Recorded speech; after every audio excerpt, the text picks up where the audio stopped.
না, সাকিবের পারফরমেন্স নিয়ে তো বলার কিছু নেই, কারণ আপনি শুধু গত 2 বছরের পারফরমেন্স যদি বলেন, কারণ কোয়ালিটি প্লেয়ার ছাড়া আপনার একটা দলে একটা দেশে কিন্তু 14-15 বছর খেলা, এটা কিন্তু অনেক বড় একটা ব্যাপার, কারণ এটা কোয়ালিটি প্লেয়ার ছাড়া এই অ্যাচিভমেন্ট কেউ করতে পারে না। তো ওর তো পারফরমেন্স সবসময় ভালো, এবং ও যখনই খেলে বাংলাদেশের দলের জন্য কিন্তু এক্সট্রা আমরা বেনিফিট পাই। ও মুশফিক অনেকে আছে। না, সেটা তো আপনাকে আমাদের মাননীয় বোর্ড প্রেসিডেন্ট কিন্তু আপনার লাস্ট সময় সেটা আপনাদের ক্লিয়ার করে দিয়েছে।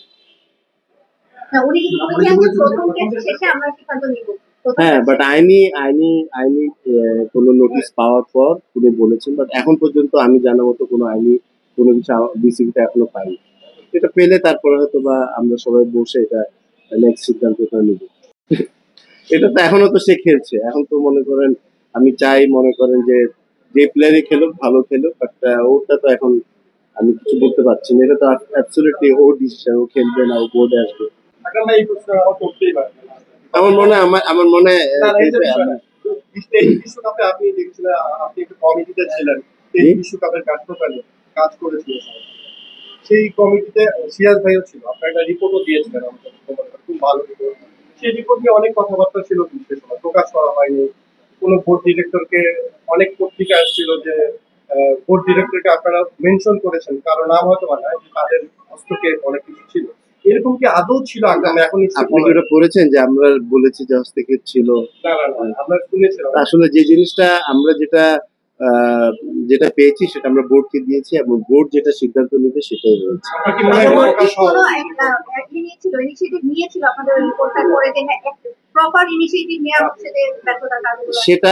সেটা আপনার যে অনেকে হয়তো বা ধারণা করেছিল সেটা তদন্ত কমিটি করেছে, আসলে সেটা না, সেটা যে আমাদের ওয়ার্ল্ড কাপের মূল্যায়নটা পারফরমেন্স খারাপ ছিল ওটার মূল্যায়ন করতে সেটা আমরা করেছি, এবং সেটা আমরা বোর্ডকে জমা দিয়েছি, এবং 2-1 জনের নামে আপনার অভিযোগ ছিল, বাট সেগুলো আমরা যা পেয়েছি সেটাও কিন্তু ওই রিপোর্টে আমাদেরকে বলা যায়।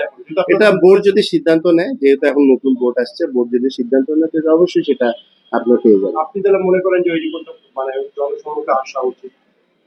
আমি মনে করি যেহেতু আমরা পারফরমেন্স ভালো করতে পারিনি, সেটা কিন্তু আসলে ভালো।